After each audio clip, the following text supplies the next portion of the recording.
Hey, what's up everyone? Have you ever thought of or dreamed about moving or retiring abroad but just too afraid to take action? Today, we're going to alleviate your fears.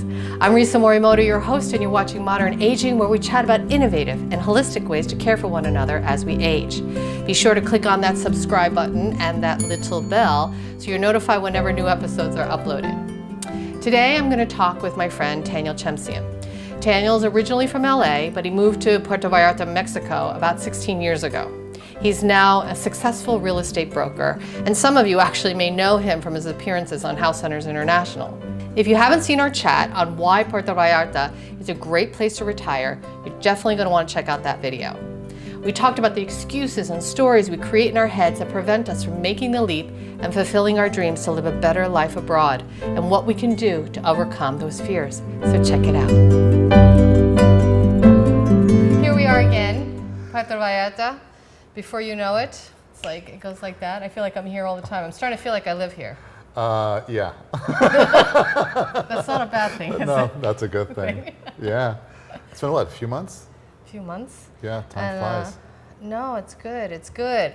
So, you know, I think that there was a good response to our conversation before about why Puerto Vallarta might be a good place to retire. Oh my God. Seriously. Sorry. Come here. It's like, I think that a lot of people think about moving abroad, Yes, and it kind of ends there, right? It remains the distant dream. the dream. And I wanted to talk to you more about how to make that dream a reality for people who are really thinking about it seriously. Yeah, I think it's always tough when you're trying to make a big change in your life, whether it's a career, it's a relationship, or just moving to another apartment, you know? So it's not easy. There's a lot to think about, and I think what happens is, you know, you've got your own little voices. You know, you got the angel and the devil on your shoulder, saying, "Do it, yeah, go for it." Oh, but you know what? There's a big risk involved. Oh, but you'll be happy. Oh, what about the cost? What if you don't? What if you fail? So many people have dreams of doing something, whether it's writing a book, or taking that vacation, or you know, moving to a different city or abroad. But they let their fears kind of prevent them from, you know, going over that hurdle and making the move. And it's really unfortunate, because then they don't wind up living the life that they want to live. They don't wind up, you know, enjoying what the world has to offer. And I understand that it's not an easy choice. It wasn't easy for me to make that decision to move down here. I mean, organically, I had this romantic love vibe about Vallarta from my very first trip. I said, I want to move down there. But, Why? oh, I just love the people, the culture, the ocean. You know, we got the mountains. I love the old world feel, mix of like the modern and the old, and it just felt like it was like the best of both worlds down here. And the people, you know, not just the Mexican locals, but also the expats that moved down here. They're just kind of enjoying life, where back in the States, they just lived a life full of stress and hardship, and they were just kind of, some of them were just miserable. You know, they just weren't happy with what was going on in their lives over there. And they just, you just feel like they become a new person when they come down here. So I just kind of felt very connected with the city in general. So I knew I wanted to move down here, but once, you know, that romance, you know, kind of subsided, it was like, okay, I know I liked it the first time around. You know, I need to go back to make sure that my feelings are just as strong the second time around and the third time around. So It's like dating. it's like dating. Yeah, you enjoy the first date. You're like, you know, this person's kind of cool. Let's go out again. You know, God, you're just getting them all right today. I know. You know, I came down here a total of 6 times, different times of the year, different seasons, from the dry winter season to the rainy, rainy months in the summer, and just kind of, you know, understand what the city's like all year round. And I also spoke with expats that moved down here, some that retired here, and some that moved down and opened up businesses. You know, they're still in the workforce, and kind of get their take that now that they're here, you know, what's the experience like? Do you regret it? Do you still love it? Were there challenges that you overcame, challenges you never expected, you know? And with each trip, and speaking with all these, you know, Americans and Canadians that relocated down here, it kind of reaffirmed that, you know, I truly do want to be here. This place is for me. So you did your homework. I did my homework, yeah. You know, I don't know if I'm the type of person that would just drop and go and relocate to a place sight unseen. Some people have done that. That's worked for them. I don't. Yeah, no, it's crazy. I know people. That would be, I think that would be too much of a risk. It's just kind of too strange for me, you know, to do that. But I did my homework. But I respect people who do it. Oh, totally. Are you kidding? I think, wow, you're courageous to kind of, you know, just dive right in, not knowing what you're going to get. So for some people, that's the life that they live in, and it works for them. And others, they have to do a little bit of their research and homework and kind of wrap their head around it. And then it's a yes or a no. You know, at least, you know, try it. I mean, you just, people ask me, well, do you think you'll be in Vallarta for a long time? I said, I don't know. You know, I don't know where I'm going to be in 5 years or 10 years. So far, things are great. I have a great career. I have a lot of friends here. You know, I'm enjoying the city, but, you know, my circumstances might change in the next month or a year from now. You just don't know. At least I'm not going to look back on my life and kind of regret not doing something about it. Right. And one of which would have been to move to Vallarta. You know? How sad would that have been, right? Yeah, because, you know, I'm sure you have friends or, you know, family members that, you know, they say that, you know, I should have done that. I had an opportunity and they just didn't take it. I mean, it's not a life or death situation, you know, right. but I think we're conditioned to believe that you can't risk failing.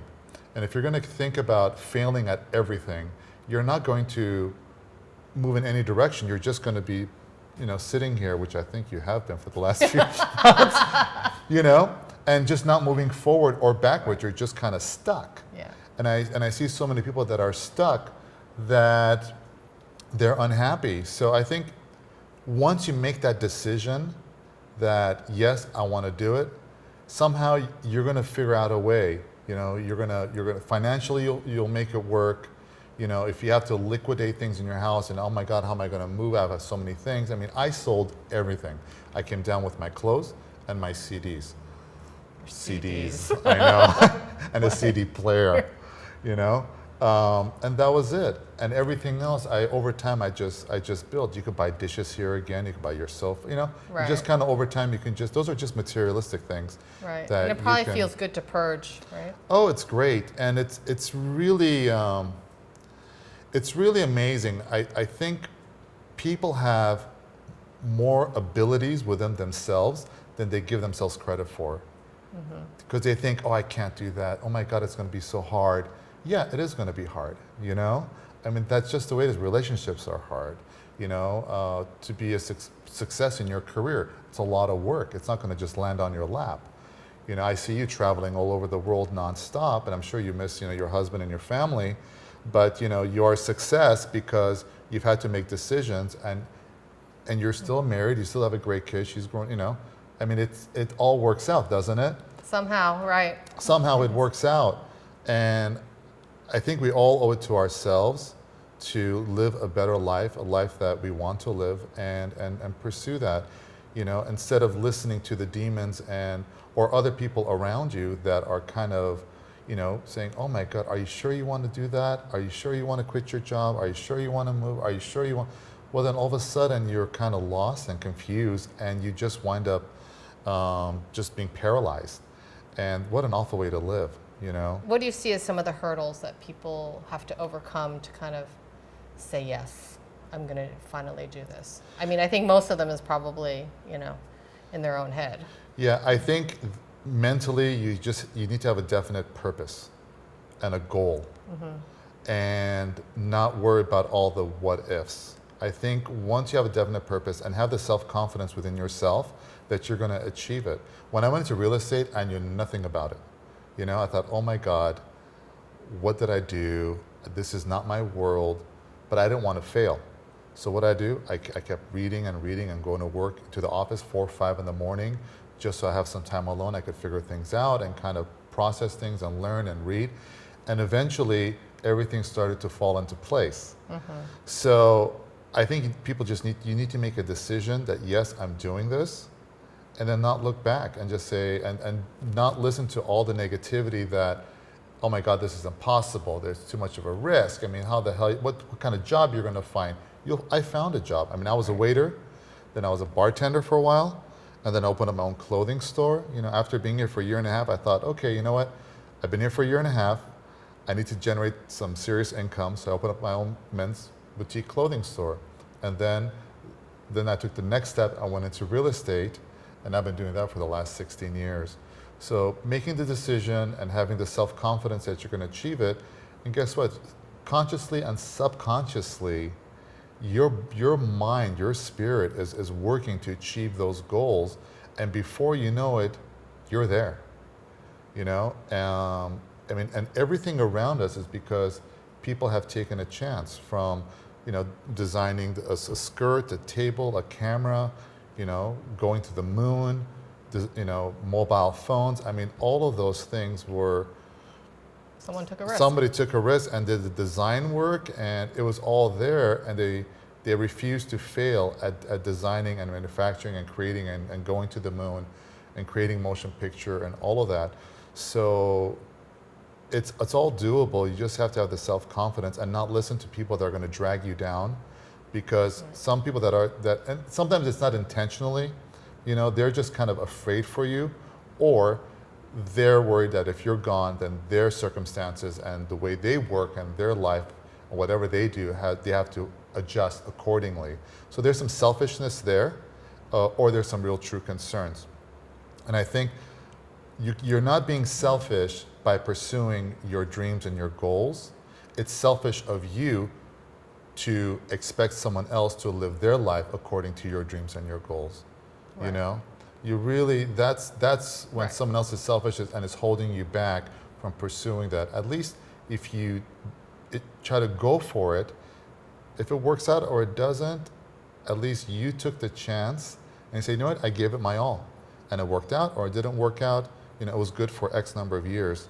But if you just don't take the chance, then you're not moving anywhere. You know? So what would you say for people who are a little bit, you know, for people who are older, right? Yeah. And I don't know if it's scarier that if you're 65, 70 years old and then thinking about moving mm-hmm. abroad, right? Mm-hmm. Well, you know what? I have a lot of friends, clients, some of whom have become friends that are retired. And they're moving for different reasons. Some of them, they're like, you know what, I'm done living, you know, in such and such state. I've always dreamed about living here or living there, you know, some exotic location all over the world. There are some people that just want to invest in property. They're snowbirds. Mm-hmm. They come down here six months out of the year when it's cold in the States or Canada, and they go back home. You know, I think a lot of the like baby boomers, let's just say for the sake right. of argument, most of them I think have done some form of traveling around the world, and they've been down here a few times, and so they're able to kind of make a more rational decision and process and say, you know what, how many more years do I have left, and have I accomplished some of the things on my bucket list? Some have and some haven't, you know. And some people, they're just looking at it as just it's a business decision. The cost of living is so much less. You know, it's so expensive living in, let's say, for New York to retire in New York. I right. can't imagine that they realize that, you know, moving somewhere else, whether it's in the, you know, the Midwest or moving to Mexico, that their dollars are going to go a lot further. You know, and over here they're in a warm climate, which is good for them, right? We have great health care, so that works for them. And they have a social life as well. So they're not in the freezing winters where they're just kind of stuck indoors, and you just kind of go cuckoo after that, right? So it has those elements of community, you know, financial stability, mm-hmm. affordability, healthcare, you know, and the proximity to the States. So, you know, if they need to go back for whatever reason, you know, it's a direct flight in most cases to the big cities. So you think, so the hospitals are good here? Oh yeah, they're great hospitals. There are more clinics opening up. A lot of the doctors here are English speaking, so that makes it really easy for the expats. They're not worried about, you know, how am I going to communicate? God forbid something happens to me, you know? There are a lot of English speaking people in this city that are working in the medical field. That's awesome. Yeah. just kind of hearing those little points, it kind of does ease the fear, right? And that's what it's all about. Yeah, it's easing the fear, and also, again, it's, you know, don't shortchange your life. That's really important. And for young people, like when I moved down here, it was just before I turned 32. So I'm not retired. I had to work. So I looked at Vallarta with a different set of eyes than someone who's 65. So for me, moving down here was like, okay, it's pretty, it's fun. I like the vibe of the city and the people, but what am I going to do? You know. Right. Well, even for young retirees, right? They're often like, what are we going to do? Yeah, and they have a social life, and some of them do, you know, pick up part-time work. You know, if you could work remotely, what does it matter? You know, right. if you're like a software programmer or a graphic artist, they're just working on your laptop, then it doesn't matter what, you know, you could be in your bathroom and designing, you know. Well, that's an interesting place to design. Why not? For inspiration. So you've done it, you've been here for how many years now? 16 years. Oh. So you've been here 16 years? Yes. Any regrets? No, not at all. Don't let all the what ifs prevent you from opening the door and walking through it. Because once you get to the other side, you realize it's a lot easier than you thought, than what you feared. You know, there is a light at the end of the tunnel, and it's not a tunnel, it's just a door. Taniel and I would love to hear from you. Feel free to leave a comment below and share your thoughts or ask questions. If you enjoyed the video, share it with your friends and family, and be sure to subscribe so that you'll always be notified when new episodes are uploaded. Feel free to DM me on Instagram or Facebook at This Is Modern Aging. But of course, the best way to keep in the loop is to sign up on our email list at thisismodernaging.com. To live your best life tomorrow, you need to start today. So thank you so much for watching, and we'll see you next time on Modern Aging.